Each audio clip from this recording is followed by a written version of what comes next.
March 15th, 1854. Magnolia Grove Plantation, outside New Orleans, Louisiana. A date that would forever mark the beginning of the most dangerous secret ever hidden beneath a slave's head wrap. Celeste. That was the name of the girl who, with nothing but courage and cotton thread, smuggled the most damning evidence of plantation brutality right under the noses of her masters. A house slave, 19 years old, born with fingers quick as lightning and a memory sharp as broken glass, trained to be invisible while cleaning the very rooms where evil was planned and documented. But that spring morning, Celeste did not just clean. She did not just serve. She did not just disappear. Celeste stole. Hidden beneath the intricate braids of her hair, wound between strips of cloth and secured with bone needles, she carried the leather-bound diary of Master Henri Beauregard, a book filled with the names of murdered slaves, the locations of unmarked graves, and the detailed accounts of horrors no court would ever hear. What began as another ordinary day of scrubbing floors and emptying chamber pots turned into the most audacious theft in the history of American slavery. For 3 months, she walked through that house carrying evidence that could hang every white man on the property. Celeste wasn't driven by revenge. She was driven by memory preserved, justice documented, truth hidden where no master would ever think to look. This is the true story of Celeste, a slave girl who turned her hair into a vault and her silence into the deadliest weapon the South had ever seen. Before we continue with the video, drop a comment telling us where you're from and what time it is over there, and don't forget to subscribe to the channel. The morning air hung thick as molasses over Magnolia Grove, heavy with the scent of jasmine and something darker, something that clung to the Spanish moss like old secrets. The big house stood white as bone against the green backdrop of Louisiana cypress, its columns straight and proud, its windows gleaming like watching eyes. Inside those walls, silver clinked against china, boots clicked across marble floors, and voices discussed human beings like livestock at market. But in the kitchen quarters, where the real work happened, where calloused hands prepared feasts they would never taste, the air was different. There the heat came not just from cook fires, but from anger banked like coals, from grief stirred into every pot, from rage seasoned into every dish served with a smile and a bow. Celeste moved through that kitchen like smoke, her bare feet silent on the worn wooden planks. She was small for 19, barely 5 feet tall, with skin the color of café au lait and eyes that missed nothing. Her hair was her crown, thick and black as midnight, always wrapped in bright cloth that caught the light when she turned her head. The other slaves called her Quick Fingers because she could braid hair faster than anyone on the plantation, could sew a torn dress in minutes, could polish silver until it gleamed like water. But they didn't know about her other gift. The gift that would make her the most dangerous slave in Louisiana. Celeste could read. Not just simple words, but everything. Letters, ledgers, newspapers, books. She had learned in secret, watching the Beauregard children during their lessons, memorizing the shapes of letters scratched in dirt behind the smokehouse, practicing with charcoal on scraps of bark when the moon was new and the darkness complete. That morning, as she climbed the servants' stairs to clean the master's study, Her head wrap was tied in the old way her grandmother had taught her. 7 loops for protection, 3 knots for strength, and hidden beneath the cotton folds, a small cavity, just large enough for secrets. She had no idea that by sunset, that secret space would hold the most dangerous book in the American South. The study smelled of tobacco and leather, whiskey and something else, something metallic, like old blood soaked into wood. Master Henry Beauregard sat behind his mahogany desk, his pale fingers drumming against a leather-bound book. His hair was silver, his beard neatly trimmed, his eyes the color of winter sky. To visitors he was the picture of Southern gentlemen. To his slaves he was death in a fine coat. Celeste entered with her eyes down, her cleaning supplies in a wicker basket. She had learned to make herself invisible, to move through rooms like furniture, noticed only when something needed to be cleaned or carried. But today her eyes caught something that made her blood freeze. The book on his desk was open, and she could see the writing inside. Not just numbers or business accounts, but names. Names she recognized. Josiah, March 2nd, whipped to death for stealing corn, buried in the north field beside the lightning tree. Mary, March 8th, died of fever after punishment, child sold to Tremy Market. Old Ben, March 10th, shot while attempting to run, body fed to the dogs. The entries continued, page after page, written in the same careful hand that signed her mother's sale papers.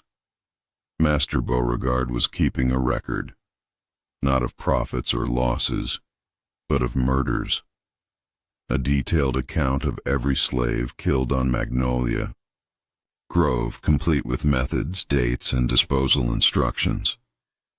Celeste's hands trembled as she dusted the bookshelf, her eyes stealing glances at the open diary. There were maps sketched in the margins, showing the locations of mass graves. There were names of buyers for children taken from their mothers. There were agreements with other planters, trades of human flesh documented like cattle sales. But most terrifying of all, there were plans. Future plans, a list of slaves marked for death, their crimes listed beside their names.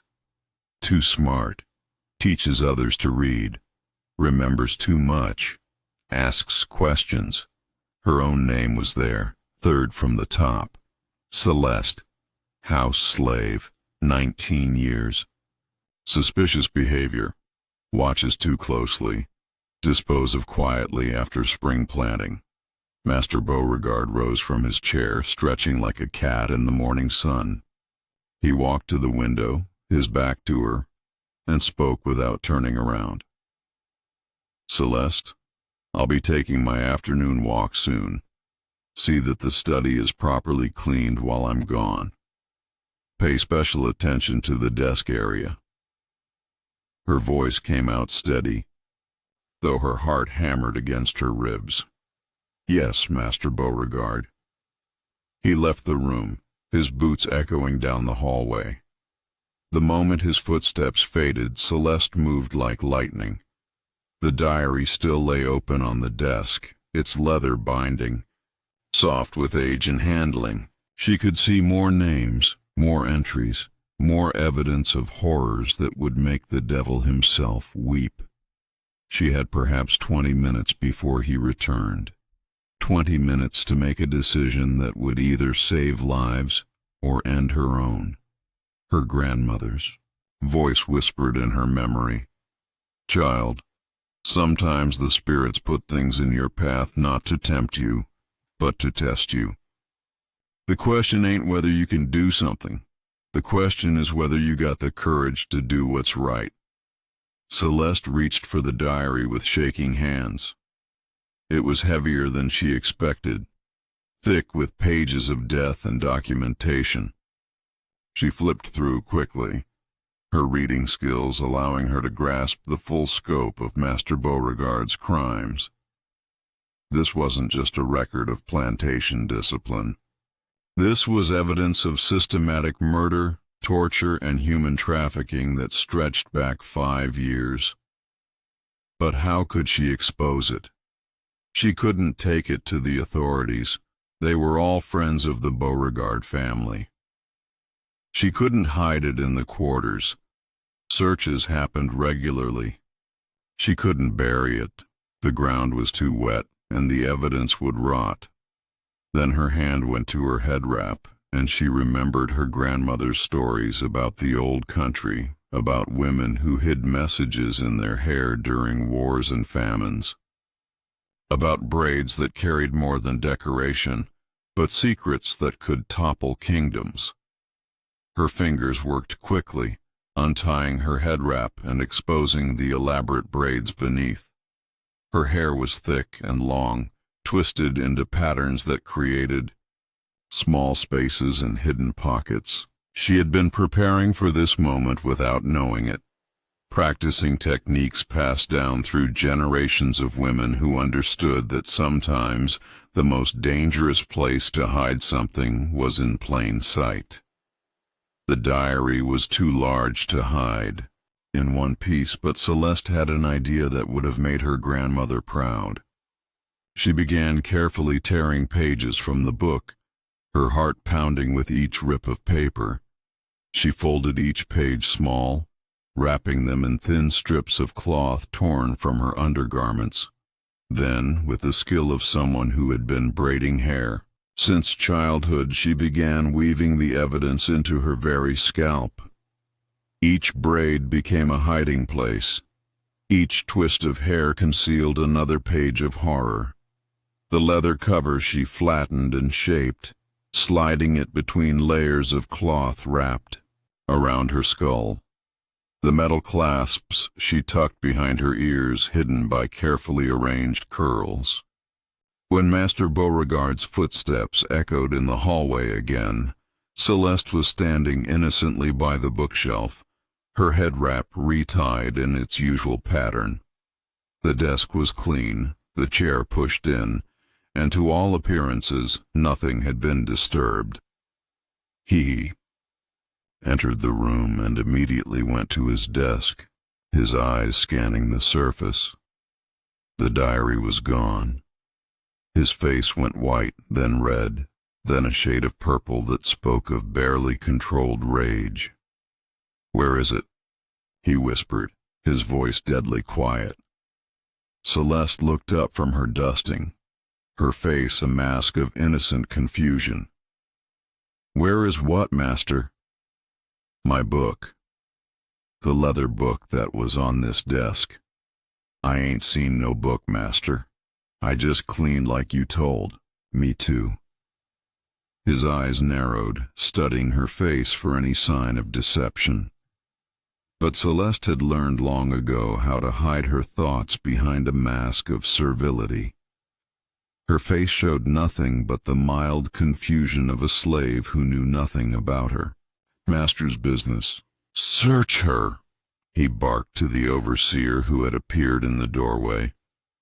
The overseer's hands were rough and invasive, checking her basket, her apron pockets, even the folds of her dress. But he never thought to look beneath her head wrap. Why would he?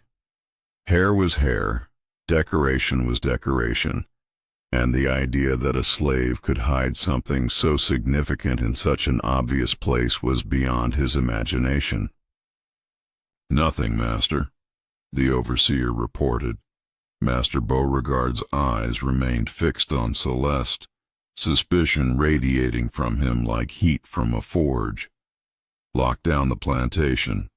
Search every cabin, every hiding place. That book doesn't leave this property." For the next 3 days, Magnolia Grove became a war zone. Masters and overseers tore through slave quarters like hurricanes, searching for the missing diary. They pulled up floorboards, emptied mattresses, dug up garden plots. They stripped slaves naked, searching for hidden pockets or concealed documents. They even killed 2 field hands suspected of knowing something, their bodies left as warnings in the courtyard. But through it all, Celeste went about her duties with calm precision. She served meals, cleaned rooms, and braided hair for the other slave women. The evidence of Master Beauregard's crimes pressed against her scalp like a crown of thorns, heavy with the weight of the dead and the condemned. At night, alone in her narrow cot in the women's quarters, she would carefully unwrap small sections of her hair and read the pages by moonlight streaming through cracks in the walls. Each entry burned itself into her memory. Each name became a ghost she carried. Each planned murder became a life she was determined to save. The diary contained more than just records of past crimes. It detailed a network of plantation owners throughout Louisiana who traded information about rebellious slaves, who coordinated punishments and eliminations, who had turned the systematic murder of human beings into a business model. There were shipping schedules for child trafficking, payment records for slave catchers, and detailed maps of mass grave sites stretching from New Orleans to Baton Rouge. But most importantly, there were the names of the living, slaves throughout the region who had been marked for death, their only crimes being too intelligent, too defiant, or too aware of their own humanity. Celeste realized she wasn't just carrying evidence of past horrors, she was carrying a hit list for future massacres. The weight of this knowledge nearly crushed her. How could one 19-year-old slave girl trapped on a plantation with no allies and no resources possibly stop such a vast network of evil?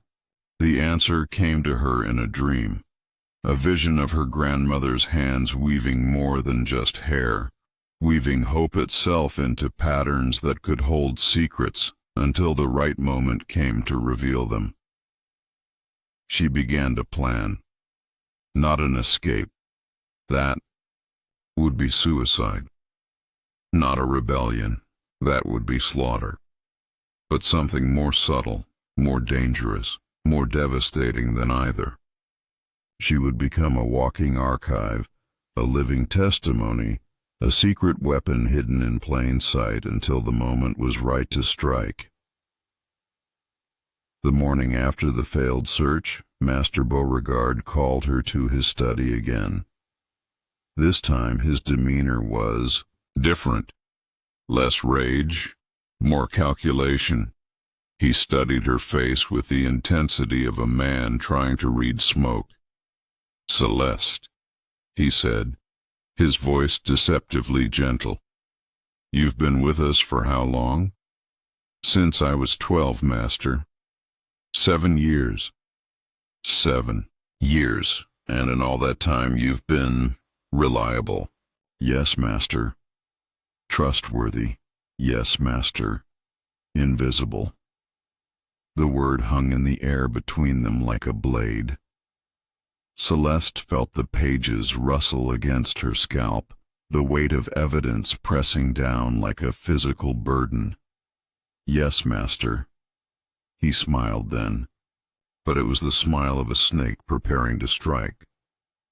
"Good, because I have a special job for you. You're going to help me rewrite that book, from memory."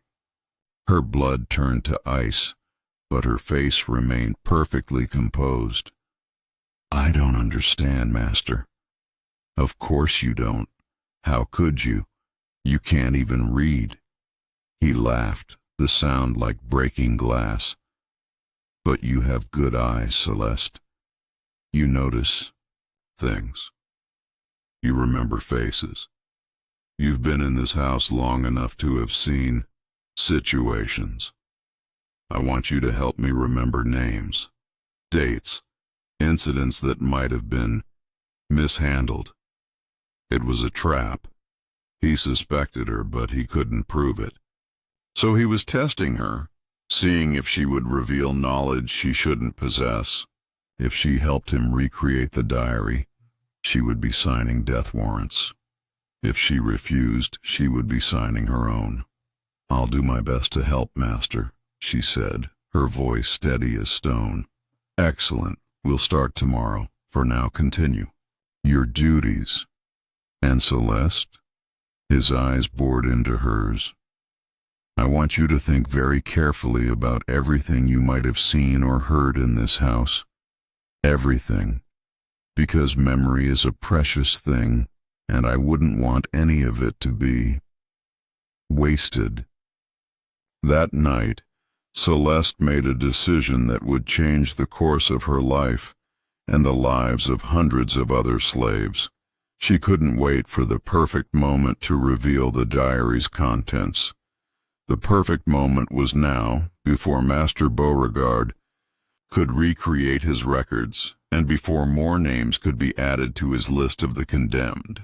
But she couldn't simply run away with the evidence and hope to find someone who would listen to a runaway slave's accusations against respected white men. She needed a plan that was as intricate and carefully woven as the braids that hid her secrets. She began by reaching out to the network of slaves who moved between plantations. The messengers, the traders, the house servants who accompanied their masters to social gatherings. Through coded conversations and subtle signals, she started gathering information about the other planters named in the diary. She learned their routines, their vulnerabilities, their secrets. More importantly, she learned about their enemies. Because even among the white elite of Louisiana, there were rivalries, jealousies, and hatreds that ran deeper than blood. There were business disputes that had festered for years, political disagreements that had split families, and personal betrayals that had turned former friends into bitter enemies. Celeste realized she didn't need to find a white person willing to help slaves. She needed to find white people willing to destroy other white people, and the diary in her hair contained enough ammunition to start a war among the plantation elite that would tear their network apart from within. The plan she hatched was audacious in its simplicity and terrifying in its scope. She would use the master's own racism against them, their own inability to see slaves as human beings capable of complex thought and careful planning. She would become a ghost in their world, moving through their houses and their lives, planting seeds of evidence and doubt that would grow into a harvest of destruction. Her first target was Judge Thomas Melanson, a bitter rival of Master Beauregard, who owned a competing plantation upriver. The diary contained detailed accounts of Melanson's illegal slave trading activities, including his practice of kidnapping free blacks and selling them into slavery. Celeste knew that if this information reached the right ears, specifically the ears of federal investigators already suspicious of Melanson's activities, it could bring down his entire operation. During a social gathering at Magnolia Grove, while serving refreshments to the guests, Celeste made her move. She had carefully extracted several pages from her hair that morning, folding them small and wrapping them in a piece of silk torn from an old dress.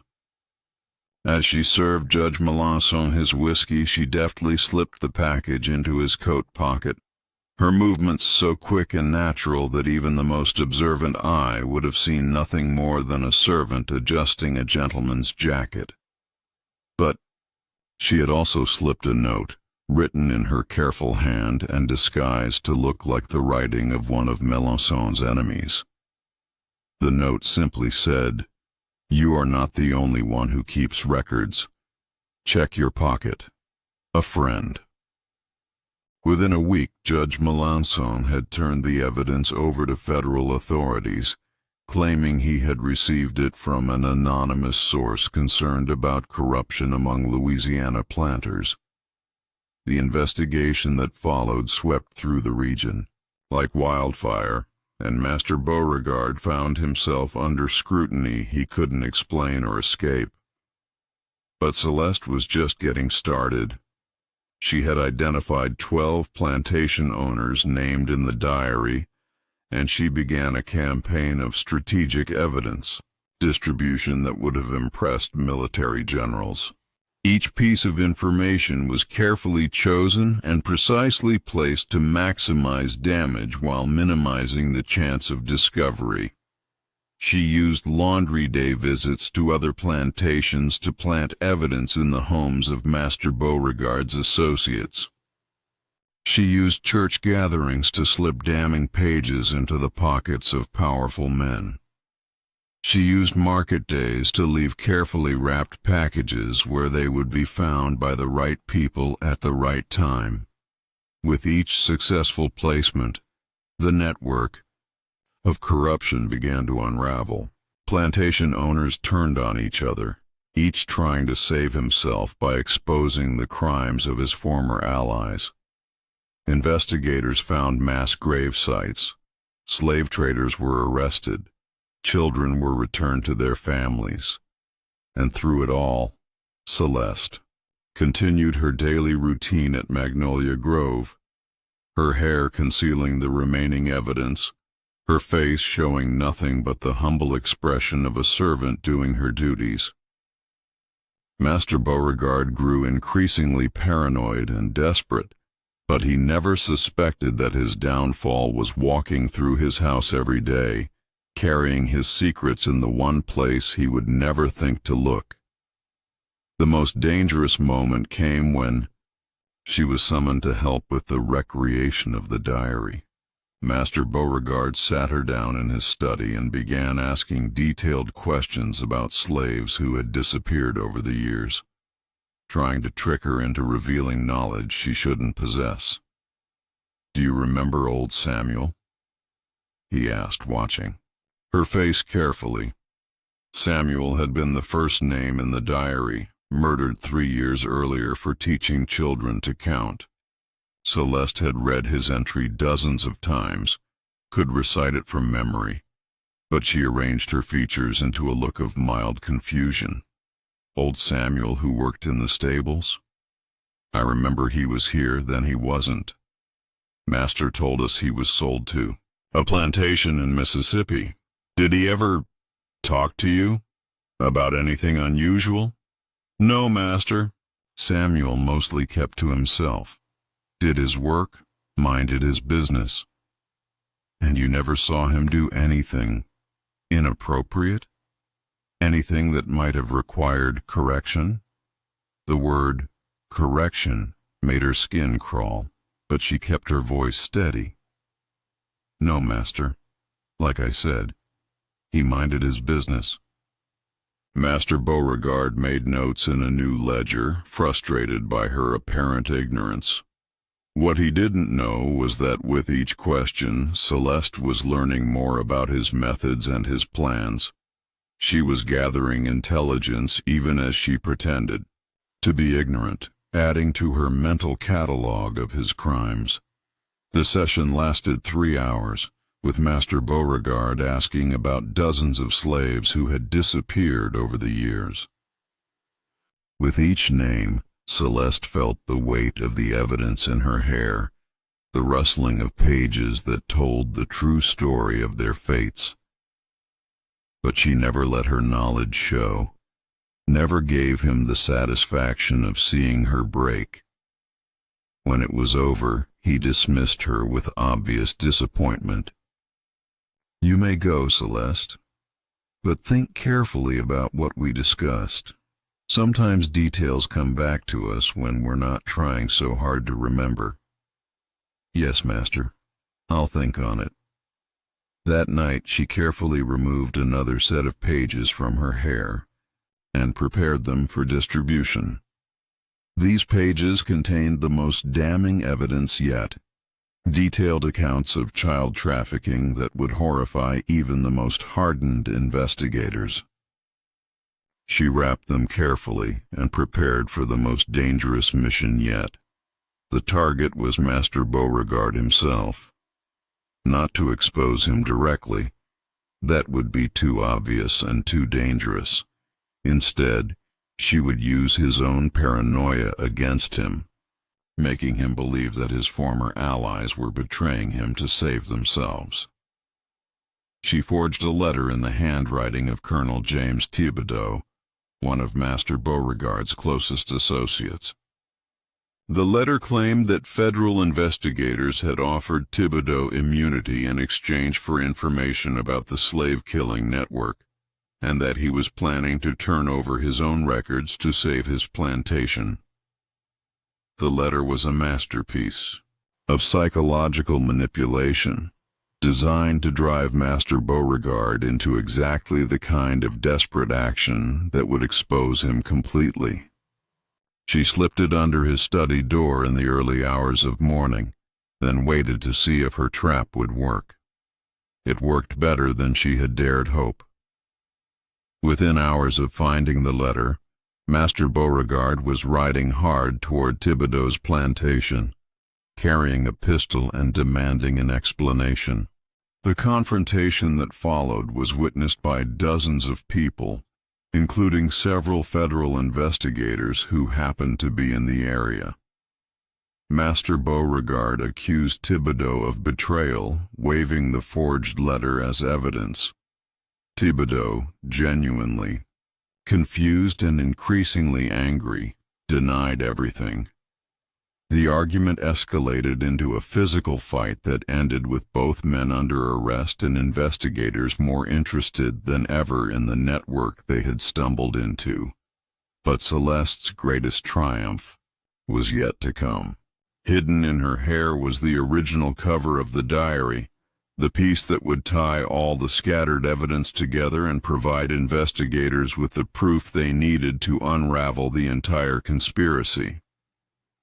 The cover contained Master Beauregard's personal seal, his signature, and most damning of all, a list of contact addresses for slave traders throughout the South. It was the master key to the entire network, the piece of evidence that would transform scattered accusations into an unbreakable case. She had been saving it for the right moment, and that moment had finally arrived. With Master Beauregard in jail awaiting trial and his plantation under federal investigation, she made her final move. During the chaos of the investigation, while authorities searched the big house and questioned slaves, Celeste approached the lead investigator with the humble demeanor of a helpful servant offering assistance. She mentioned, almost casually, that she had found something strange while cleaning out Master Beauregard's study. She produced the diary cover, explaining that she had discovered it wedged behind a loose floorboard and hadn't known what to do with it. The investigator's eyes widened as he examined the evidence, recognizing immediately its significance. "Where exactly did you find this?" he asked. "Under the floor by Master's desk, sir. It was wrapped in oilcloth like someone was trying to hide it real good." The investigator looked at her more closely, perhaps beginning to suspect that there was more to this illiterate slave girl than met the eye. But Celeste had played her role too well for too long. Her face showed nothing but the helpful confusion of someone who had stumbled across something she didn't understand.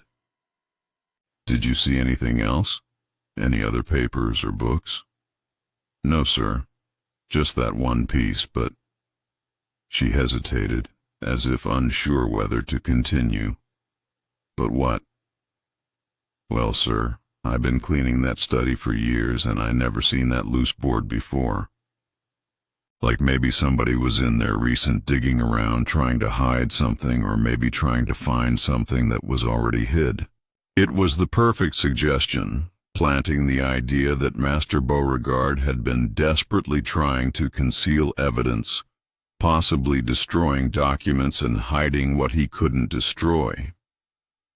The investigator made careful notes, and within hours, teams of men were pulling up floorboards throughout the big house, looking for more hidden evidence. They never found the rest of the diary, of course. How could they? It was walking around the plantation under a slave girl's head wrap, distributed piece by piece through a network of unwitting accomplices who had no idea they were part of the most sophisticated intelligence operation in the history of American slavery. The trial of Master Beauregard and his associates became the most sensational court case in Louisiana history.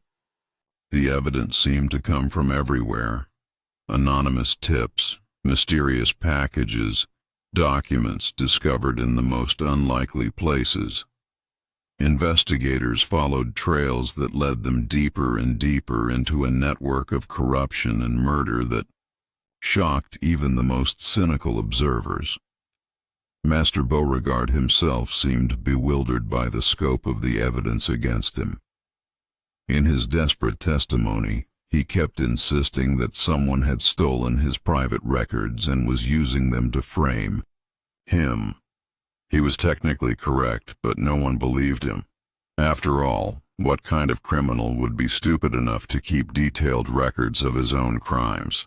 The irony was lost on everyone except Celeste, who sat in the segregated section of the courtroom, her head properly wrapped, her eyes properly downcast, listening to white men destroy each other with evidence she had fed them like breadcrumbs to hungry birds. One by one, the plantation owners fell. Some were executed, others imprisoned, still others fled the country to escape justice. Their plantations were seized, their slaves freed, their families ruined.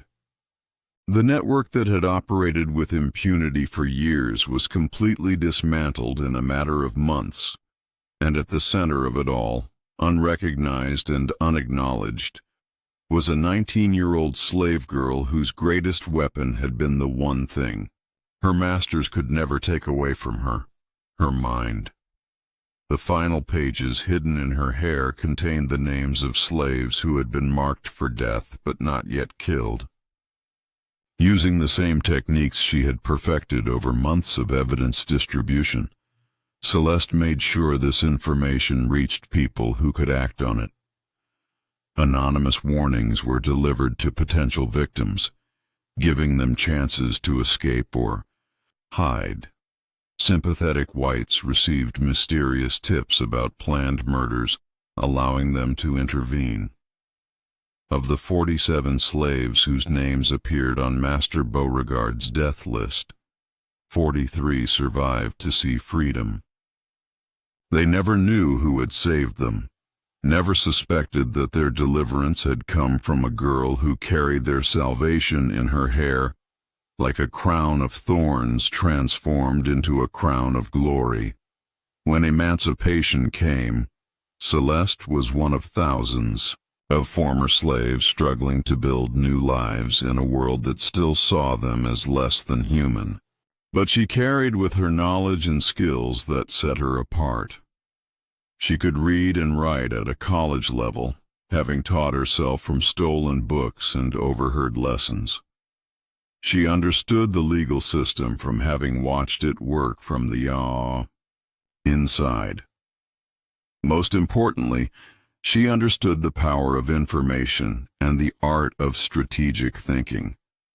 She used these skills to help other freed slaves navigate the complex world of Reconstruction. She wrote letters for those who couldn't write, read contracts for those who couldn't read, and provided advice for those trying to reunite with family members scattered by slavery. But she never told her story. The techniques she had used were too dangerous to reveal, too powerful to risk in the wrong hands. She took her secrets to the grave, leaving behind only hints and whispers, stories that seemed too incredible to be true. It wasn't until the 1930s when historians began interviewing former slaves for the Works Progress Administration that fragments of Celeste's story began to emerge.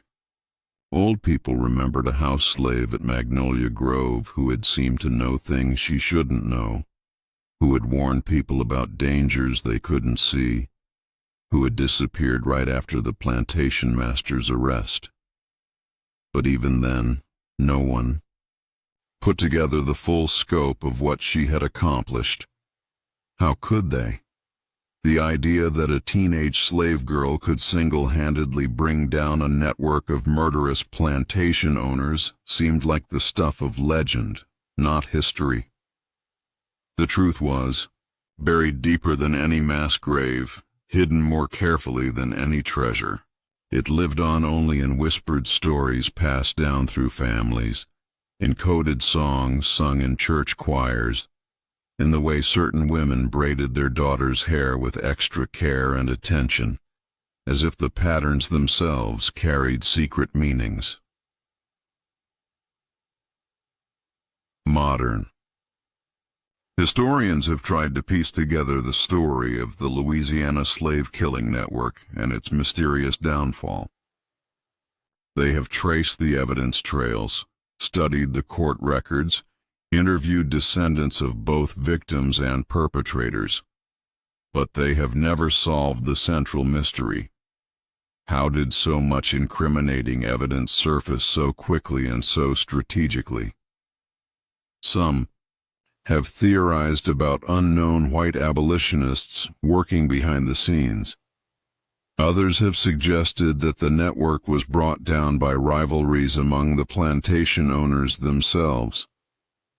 A few have speculated about the involvement of federal agents or northern spies. None have seriously considered the possibility that the entire operation was masterminded by a slave girl whose only weapons were intelligence, courage, and hair, thick enough to hide a revolution. The diary itself was never recovered. Investigators assumed it had been destroyed by Master Beauregard in a desperate attempt to conceal evidence. They never imagined that it had been carefully preserved page by page in the most unlikely archive in American history. What happened to those pages after Celeste's death in 1892 remains a mystery. Some say she burned them in her final days, their purpose fulfilled and their secrets no longer needed. Others believe she passed them on to her daughters, who passed them to their daughters, creating a hidden archive of American slavery's darkest truths. But there are those who claim that on certain nights, when the Louisiana moon is full and the Spanish moss hangs heavy with secrets, you can still see her walking through the ruins of Magnolia Grove.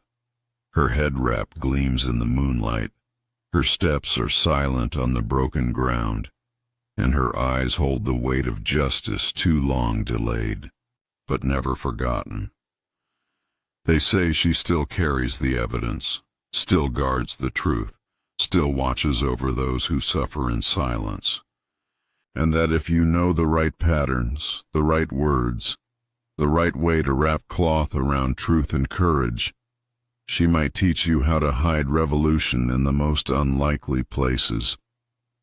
The slave quarters at Magnolia Grove are gone now, rotted away, or torn down decades ago. The big house stands empty, a tourist attraction that tells sanitized stories about gracious Southern living and architectural heritage. Visitors admire the columns and the gardens, never knowing that these walls once witnessed the planning of systematic murder. But sometimes tour guides report strange occurrences. Visitors feel sudden chills in the master's study. Children ask why there's a sad woman in the kitchen who isn't part of the tour. Photographers capture unexplained figures in their pictures, shadowy forms that seem to be looking directly at the camera, with eyes that hold too much knowledge and too much pain. Local historians dismiss these stories as folklore, the kind of ghost tales that grow up around any old building with a dark history. But older residents, especially those whose families trace back to slavery times, know better.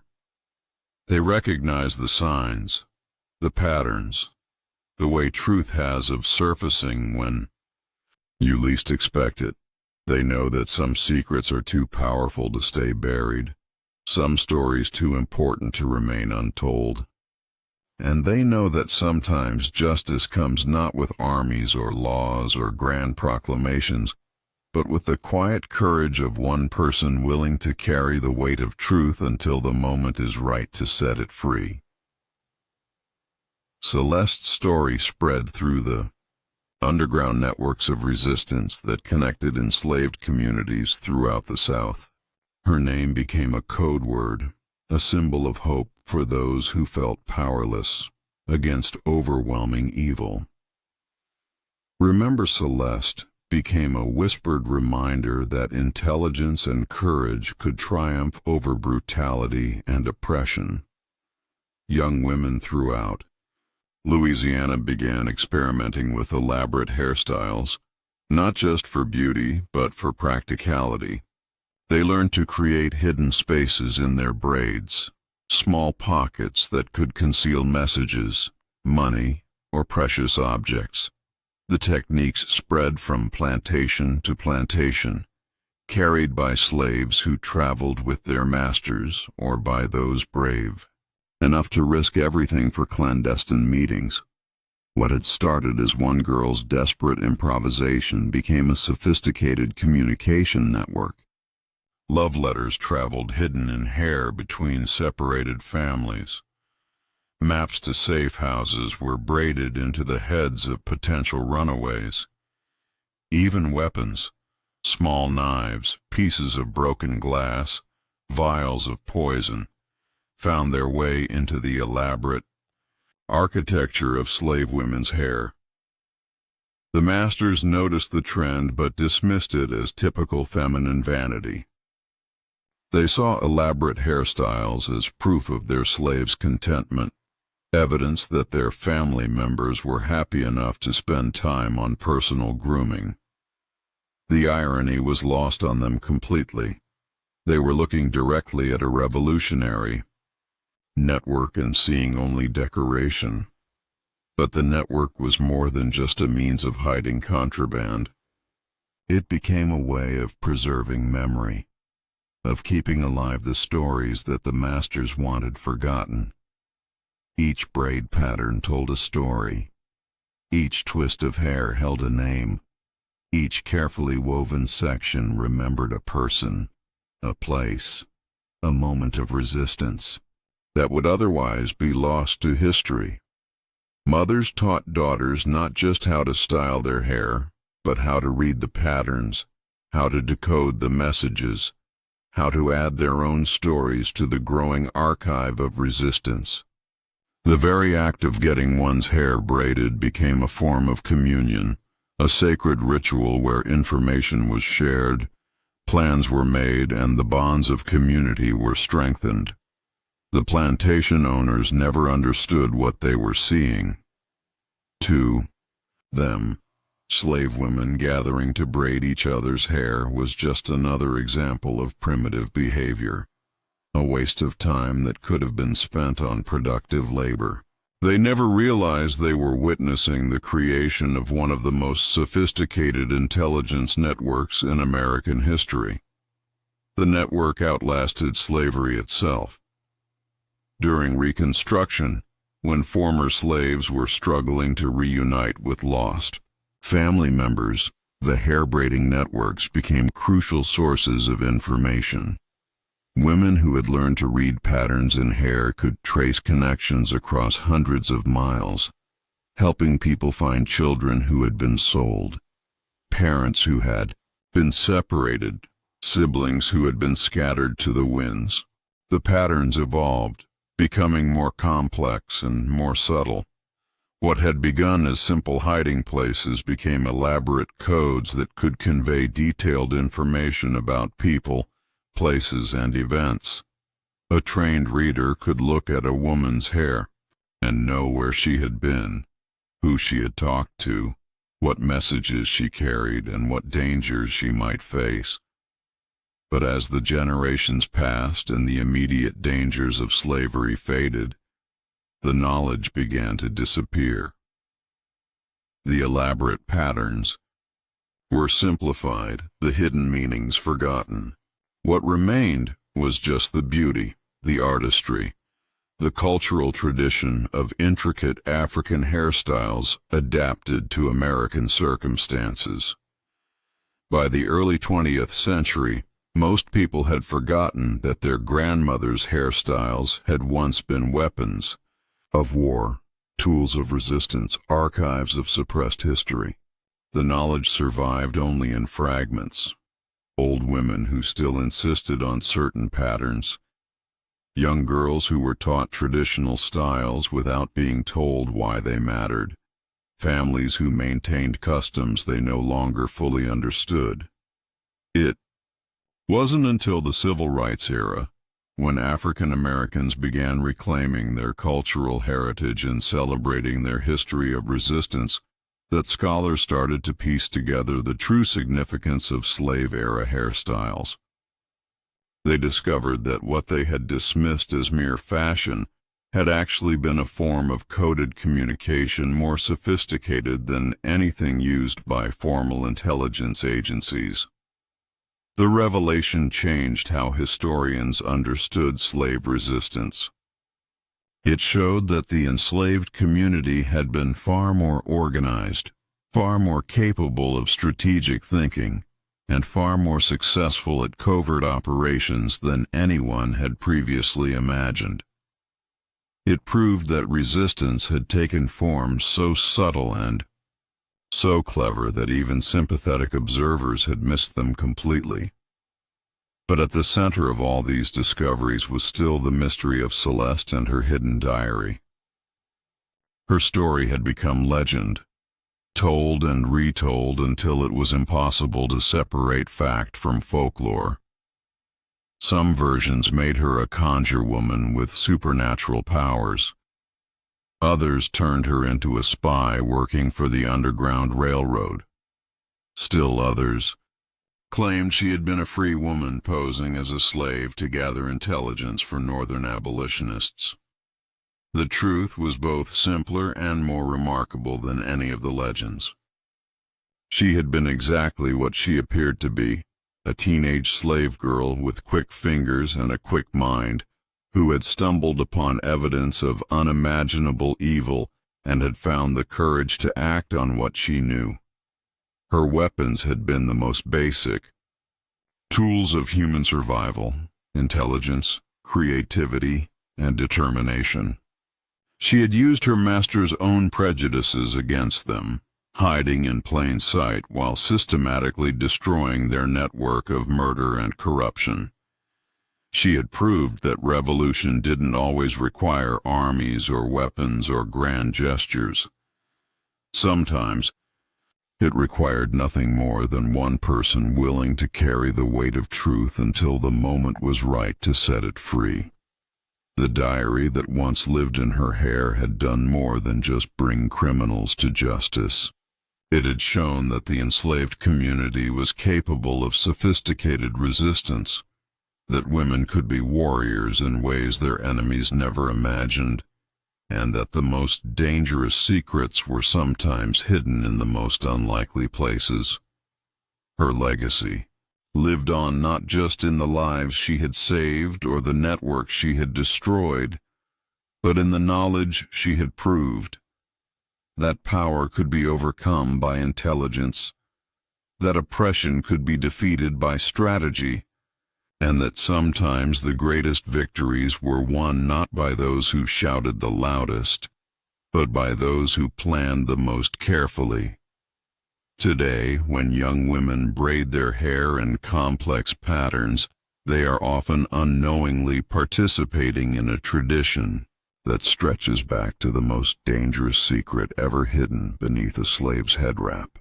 They are carrying forward the artistry, the skill, and the subtle power of women who turn their hair into weapons and their silence into revolution.